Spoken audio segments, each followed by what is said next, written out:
Hi, and welcome to another episode of Tourpreneur. My name is Mitch Bach, and today we have a fantastic episode for you. I am speaking with Akila McConnell. Many of you may know her from her talks at Arrival. She is a fantastic mentor to many tour operators out there and a powerhouse of a businesswoman who has really taken her food tour company and expanded it into something very interesting. Her business's expansion and growth came from not looking at her competitors, but from what she calls the first mover advantage, thinking creatively, finding the gaps in the market, and going beyond what the typical boundaries are of a tour operator. We talked for a long time, over 2 hours. Luckily for you, we are splitting the episode into a couple of parts. And as always, for our Tourpreneur Plus members, you will get bonus premium content. You'll find show notes and so much more on tourpreneur.com.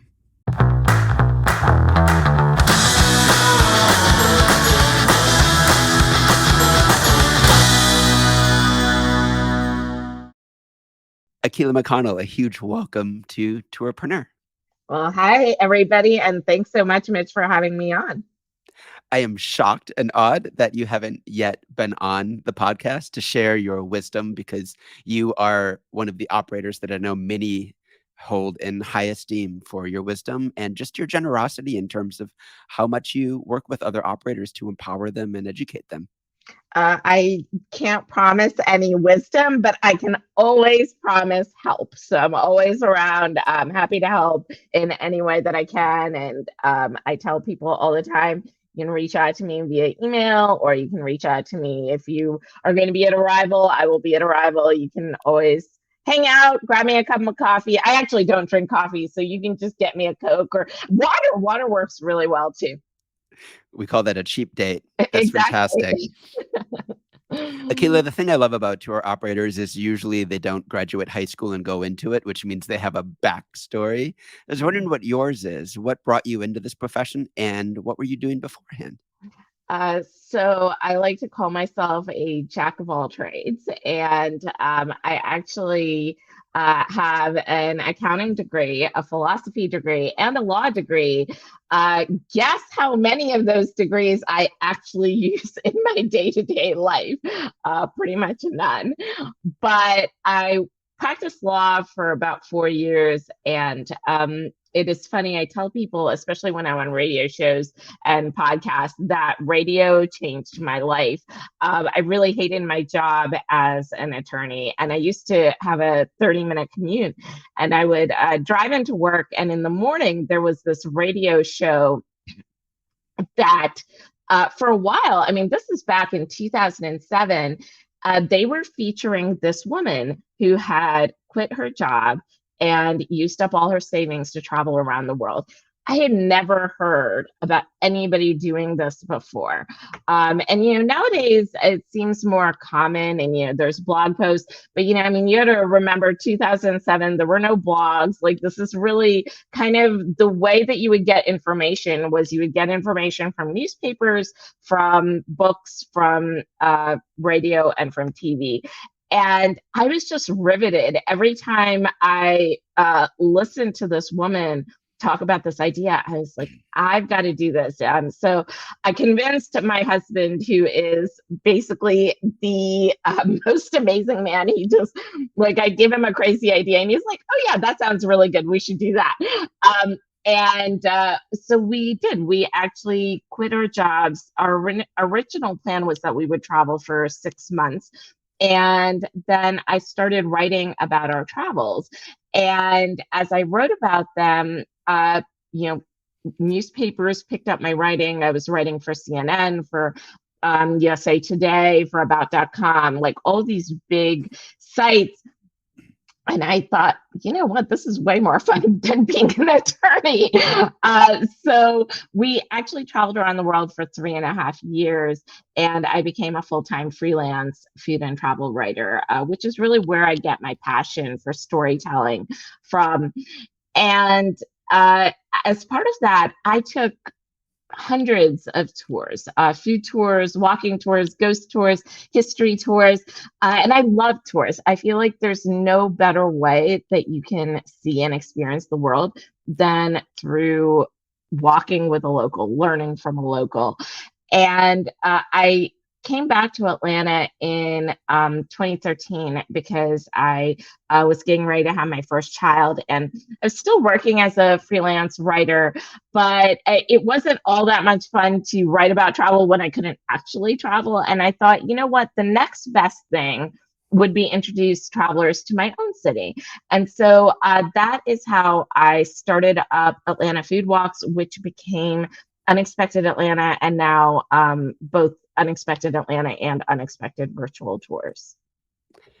Wow. So a lot to unpack there. We will save your branding shift for later in the conversation.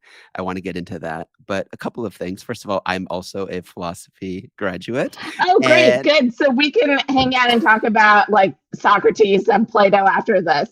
So so, yeah, we'll save the listeners that discussion right now. We'll save that for a bonus episode sometime. But I bet because of your law degree, you have the fiercest terms and conditions page of any operator website out there. you know, terms and condition page is actually pretty low key, but the big thing is that for private tours, we have a really, really strong conditions page that we utilize for all of our private tour customers. And I'm actually often surprised by this because I talk to a lot of tour operators and people say, oh, you know what? This private tour customer just up and canceled on me. And I'm like, well, did you have terms and conditions set forward that had all of the information associated with cancellations? For individuals, you know what? At most, I'm going to lose $80, maybe $160. But with large groups where you can lose thousands and thousands of dollars, those terms and conditions, they will save you over and over again. So highly recommend, if you have not had an attorney to review your terms and conditions for private tour customers, go get it done. That's such good advice. Often in the group, we are hearing people saying, "Can I have a template? Can I have something that helps me avoid a lawyer?" I do agree. Those are one of the places where investment of whatever money it takes to get those airtight and right for your business is great advice. Yeah, and to be quite honest, you know, I do think people often think about attorneys as very like scary, like, oh, I'm going to spend tens of thousands of dollars. There's a lot of attorneys out there who specialize in small business work, and they can pull together a terms and conditions page for you, maybe at most for $2,000, and it will save you over and over and over again in the future, especially if you do a lot of corporate or private tour work. So I had this image of you walking the beaches of Italy and then sitting down at your laptop and just writing these lovely little articles, and suddenly CNN is knocking on your door. Can you tell me a little bit about the nuts and bolts, because this is probably really interesting to our community, of how you suddenly were involved in writing and being covered by these major outlets? And that's actually kind of how it happened. It wasn't Italy, it was in Australia. But yeah, I mean, actually that is kind of the story. So you know, I think there's a lot to be said for first mover advantage that we tend not to talk about as much in the tour operator world. Um, and I utilize the first mover advantage a lot. In I think a big part of my business model has always been to see where there are gaps, and I try to go and fill those gaps. And back in 2008, one of the huge gaps in the market was that there really were no, at that time, I mean, this is, you know, 16 years ago or whatever time it was. You made it There were sound like the Stone Age when you were describing it. it kind of was. Um, there were no food and travel bloggers. So there were lots of food bloggers, there were lots of travel bloggers, but there were no food and travel bloggers. And I looked at this and I was like, why doesn't this exist? It just seemed like an obvious gap. And so I was one of the very first bloggers who developed a food and travel blog. And we were really focused on telling the history behind food, the culture behind food. So, like, for example, we would go to Thailand and we would be walking around, like the street vendors, and we would stop in and we would talk to a street vendor. And I don't know if you know the blogger Migrationology by Mark Weens. He and I actually both started at the same time. He now has like, I don't know, 10 million YouTube viewers. And obviously I moved out of the blogging space into the tourism space. But that, having that first mover advantage is huge, because all of a sudden, the press is looking for new things to write about. And so all of a sudden, we were just getting tons of press from CNN and LA Times and that sort of thing. And there weren't a lot of people out there writing about both. This is pre Anthony Bourdain, this is very, very early in this whole segment. That's fascinating. You created this sort of new niche before you even knew you were helping to create it.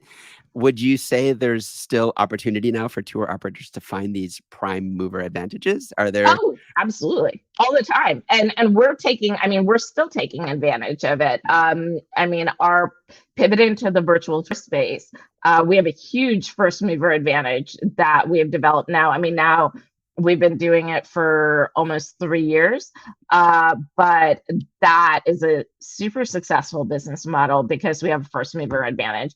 I think about Justin Buzzy, with his clear kayaks. First mover advantage. Super smart. He saw a big gap in the market and he went for it, and he's doing really well. There's that new New York bus that has the seats where you're looking out. What is that? Yeah, the called? ride. The ride. Yes, exactly. First mover advantage. That in another 2 years, there's going to be a ton of people who are coming in and doing the same thing. Even I think things like, pushing away from the tourist space, but even in attraction space, there is constantly first mover advantages that can be found. It sounds like, though, it takes commitment and it takes guts and it takes creativity, because it's much safer, much easier to read a bunch of business books, read a bunch of blogs, and say, this is what everybody's doing to be successful. And so, therefore, that's what I'm going to do. I think I see that also a lot with tour operators that go onto Viator and they look at everything that's in their neighborhood, in their region, in their city, and then they say, I'll just do one of these tours. I'll create a version of that. You're saying get out there, strike something new, and figure it out, because if you do, then there's a huge opportunity there. Yeah, and I always think about this in terms of gaps. So I think, one of the best ways is, yes, of course, this is going to take guts, it's going to take creativity, but it's also when you're hanging out with your friends and you're like, man, I wish somebody did X, Y, and Z. Why can't you be that somebody? You can be that person that fills the gaps that you and your friends want to see, or that you and your spouse wants to see. Really and truly speaking, I would say right now in the tourism space, there is an immense amount of opportunity associated with connectivity that is really not fully being utilized yet. Like there's Clea Muse, who is doing the self-guided walking tours, but there's so much more that can go beyond that. There's just huge opportunities in the way that we now can integrate our phones and our devices in the tourism space. And I see, because I continue to take lots of tours, I see very, very few tour operators really thinking about how to utilize that. I couldn't agree more. I think it's a little it's a little like Game of Thrones in which you have this massive threat slash opportunity coming from the north beyond the wall, but everybody's so busy fighting their daily fights and their daily hustles of running the tours and figuring out what tomorrow looks like that they aren't thinking strategically necessarily about the opportunities on the horizon with massive shifts in the way transportation and mobility is going to look, the way technology is going well beyond look at your phone and listen to somebody talk about a specific stop. There's a lot on the horizon and a lot of opportunity therefore. Yeah, and it's also about scale, but it's also about you know this word pivoting, which I think everybody is so tired of this word pivoting. But truly and really speaking, as an entrepreneur, aren't you always pivoting?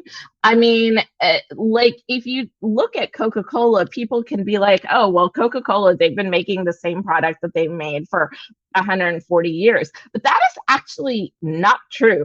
Just yesterday, my husband was at a gas station, and he picks up this disgusting drink called Coca-Cola Starlight. That is like Coke mixed with cotton candy. Oh my gosh, it was so gross. Both of us were like, why? Like, why would you make this disgusting drink?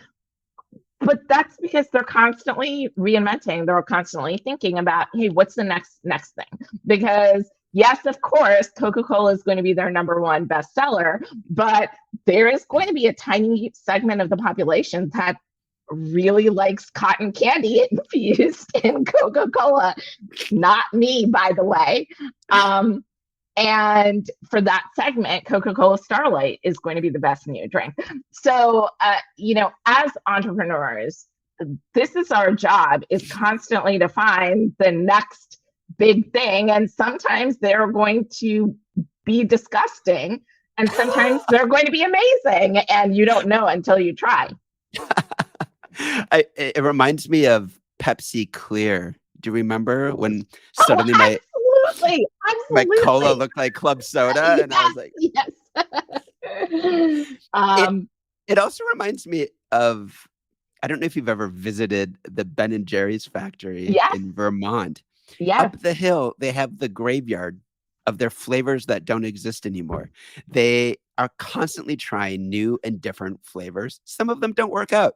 Some of them need to die, and they have they have little tombstones for the flavors that didn't quite work out, or they decided we're done. And I think sometimes, this is this is constant in the world of experience designers, user experience.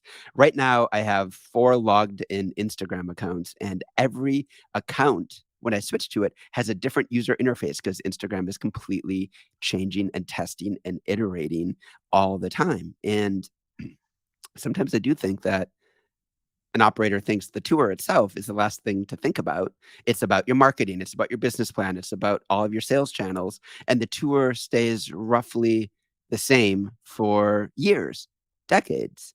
And I'm wondering what your journey has been in terms of the design and the creation of your in-person tours. So before we go down all of these rabbit holes that I absolutely have to go down because it's pure gold, I want to just start at the beginning with your in-person tours and what you offer as an operator and what that evolution or that ideation on those tours has been like over the years. Um, well, we love testing. So my team is ultra creative. I hire very, very, very creative people. And it's actually part of our um, even interview process is looking for creativity. I want creativity not just in my back office staff, but also in my tour guides. And so I would say that very few of our tours, maybe none of our tours, look exactly like the way that they did when they started, because there is a constant level of iteration. Every 6 months, we're kind of going back, looking at the stuff that we did and be like, this was terrible. Let's change this. And it keeps it fresh, it keeps it interesting. Currently, we have two in-person tours that we're running. And I know you're thinking, wait, that seems super small. But that is very intentional in that we feel like um, from a scaling perspective, it's a lot easier to make two really, really phenomenal tours and sell a whole ton of those tours than for us to create 10 mediocre experiences and sell not that many of those mediocre experiences. I mean, this is kind of like the Apple methodology. Apple basically has, 3 to 4 products. They've got the iWatch, they've got the phone, they've got the iMac, and then they've got the iPad, and they just sell those over and over and over again. And there are some slight tweaks and slight upgrades, and that's kind of our approach as well. So we have currently one food tour, one history tour. We do have another food tour that is currently on hiatus because we're trying to refigure out some restaurants for that. But our ideation process always starts with, finding the gaps. That's a really, really big part of our journey is we look in the market to see what is not currently being covered. And a big part of our approach is real in-depth historic research. So it takes us about 4 to 6 months just to develop the history behind any tour. And that's because we're using, we're using like first person documentation, diary entries, and, we literally go down to the library and we're like going through the microfiche catalog and, doing like the old school type research that you used to do back when you were a kid. Back in 2007, and back in when there was 2007, yes, only microfiche. yes, exactly. And then we develop a story. So I have, including me, we have 3 historians on staff. And I have a very small team, by the way. My team is I only have 8 true employees. And then I've got like 2 to 3 part-timers. So we've got a really small team, and of those 8, we have three of us are historians. Yeah, I promise you, nobody thought you had a small team when you said we have 3 historians on staff. Yeah, we keep our team really small, and that's because as much as possible, I like to make sure that my team is taken care of, and they my six of my team members, all 8 of those team members are full-time, and they get medical benefits and healthcare and 401k and PTO and all of that good stuff. And then I have 3 part-timers, and those full-timers, they're tour guides. So there are very few tour companies I know that have full-time tour guides, but we do. And this was kind of, again, intentional. We used to have like close to 15 part-timers, and I was like, hey, we can trim this down and just make our full-time people full-time and give them better benefits. But anyway, that's a totally different discussion. So no, it's one we're gonna have, but let's stick with the tour. So you've done these months of research. So months of research, and then if we're doing a food tour, obviously we're integrating our food vendors. We do a lot of food tasting and food testing because we want to see how good the food is. And this is really where the creativity element comes into play, because we're always thinking about, how do we create an experience that feels totally different than something you would get anywhere else. So, for example, our walking tour, we give you a sticker book. So you get, for adults, it's not for children. It's one that we had an artist develop and design, and it's a postcard. And as you're walking around to all the spots, you put in stickers of all the locations that you're seeing. It's a different way. It's a way for you to use your hands and get a sense of the environment. And it feels something that's totally different than anything you're going to get anywhere else. And, that's just one example. I mean, we have, many variations on this on all of our tours. Our street art tour, for example, you actually have the ability to go and spray paint street art yourself. So it's really like thinking about, how do we create that level of engagement that will get people excited and feeling like they're a part of the city and not just seeing the city from a passive perspective. I mean, there's a famous philosophy article that does the thought experiment of what if you are just a brain in a vat? You're just a brain disconnected from your outside senses. How would you know? And it's funny because in some ways, sometimes tours become so cerebral that they become so just brain focused and information focused. All you're doing is remembering that humans are humans and they want to stamp things, or they want stickers. They want to spray paint things. They want to be human and feel involved in the experience in all of their humanness, which means with their senses and their different ways of learning and different ways of engaging. Yeah, and a big part of that, speaking to that humanness, and I've talked about this at Arrival a couple of different times, and I think I've done a couple of different podcasts about this, is as humans, we crave narrative storytelling. This is a fundamental wired part of our biologies. It is the way, it's part of our makeup as humans. And throwing a lot of information at guests without weaving it into a cohesive story leaves guests at the end feeling confused and also feeling unsatisfied, dissatisfied. And side note on this, I yesterday actually I happened to watch the new Thor movie, Thor: Love and Thunder. And at the end of the movie, I asked my husband, I was like, what do you think?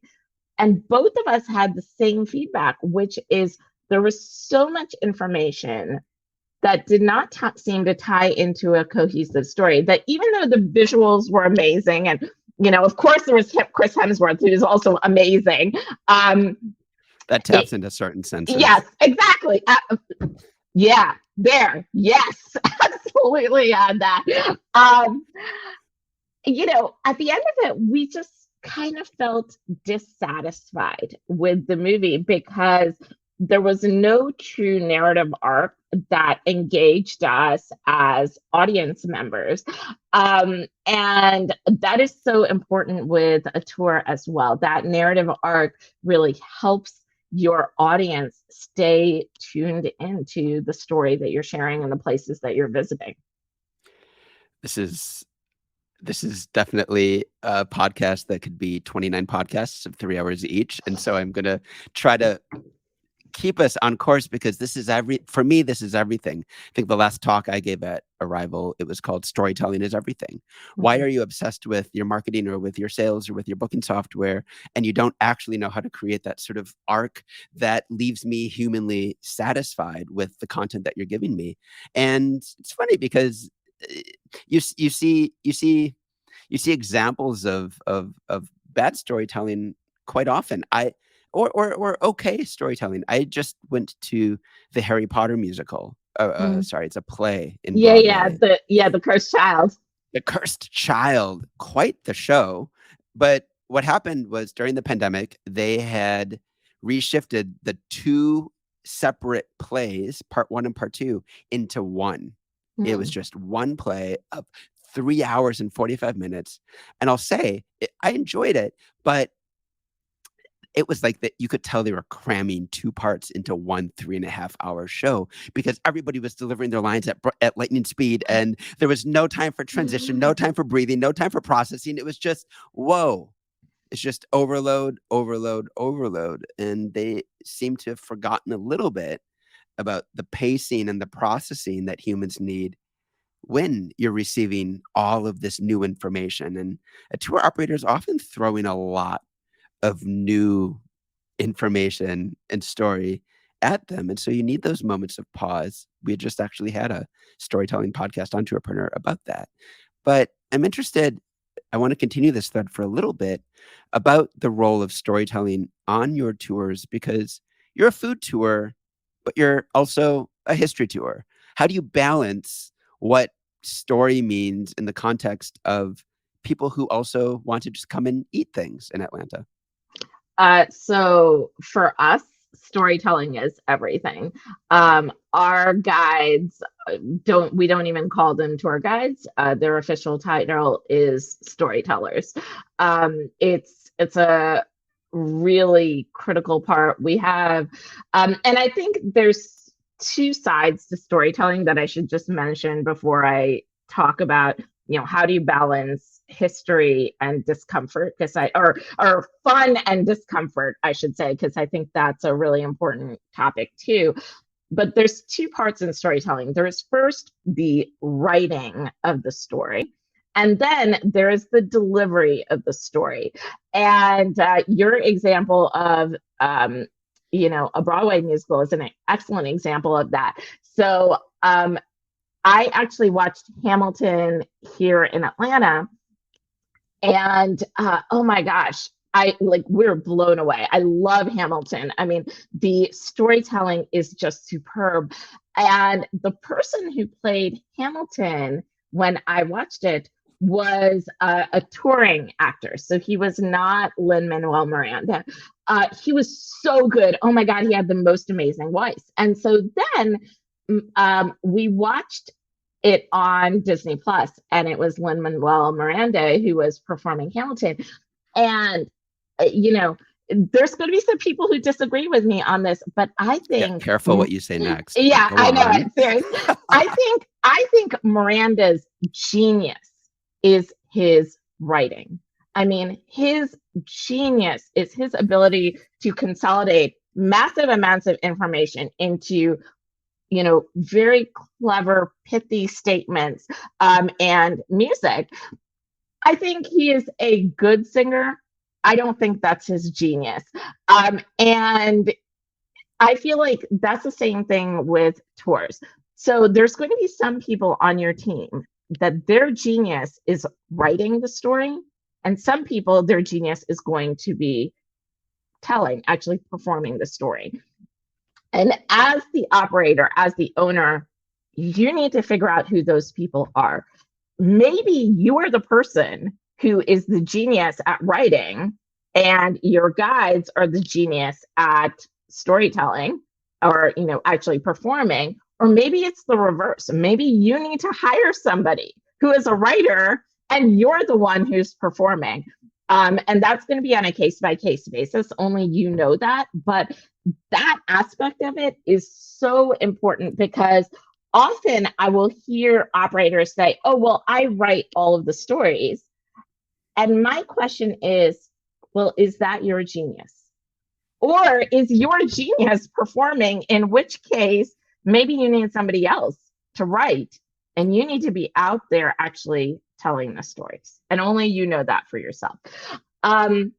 So that's one big aspect. So for me, I would say my genius is writing. I think I'm a good performer. I am not a genius performer.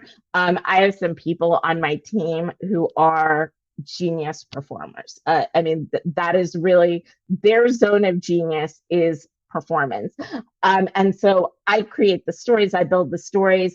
I have another team member who's also a historian. His genius also is writing and visual development. And we jointly build our stories, and then we give it to the people on our team who are the geniuses at performance. and they deliver and they do an exceptional job. Now, balancing discomfort and fun, because I think behind your question is, well, history is often boring, history is often uncomfortable. If somebody is coming to take a food tour, they're expecting, hey, I'm just going to be coming and eating and having a good time. So we're number one, we're very, very explicit in our marketing up front that this isn't just sit down. Like we actually have this, like we say, this is not just eating food. I'm pretty certain we use those exact words because we want people to be prepared when they come in and know that this is an experience. We also are very proud of the fact that we tell uncomfortable stories because we think that those stories are the ones that need to be told. And we want people to get more comfortable with the uncomfortable. And this is slightly political for a second, but bear with me. Right now, I mean, there's a lot of pushback in teaching stories associated with minorities, with the disenfranchised, especially in the South where we live. There's a huge amount of pushback against teaching LGBTQ education. And we see our purpose as telling those stories, even though it may make people uncomfortable. But what amazes people is the way in which we tell those stories. They want more. They keep telling us, they're like, oh my gosh, this was a 2-hour tour. I could have sat here for 5 hours with them because it was just so good. It was so fun. It was so engaging. And same thing with our virtual experiences. We get feedback all the time that says, oh, this was a 1-hour experience. I wish I could have done this, for 3 hours. And that is the way in which we structure those stories, which is through that narrative arc. And then it is the way in which our performers tell those stories, which is what you were talking about, which is the pacing, which is the space, the pauses. And we spend a lot of time training our storytellers. And one of the big things that we work on is emphasis and pausing, because I think that's a really big part of storytelling.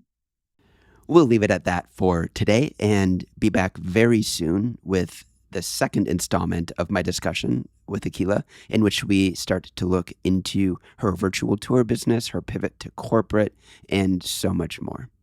Thanks for listening, and you'll get show notes and more on tourpreneur.com.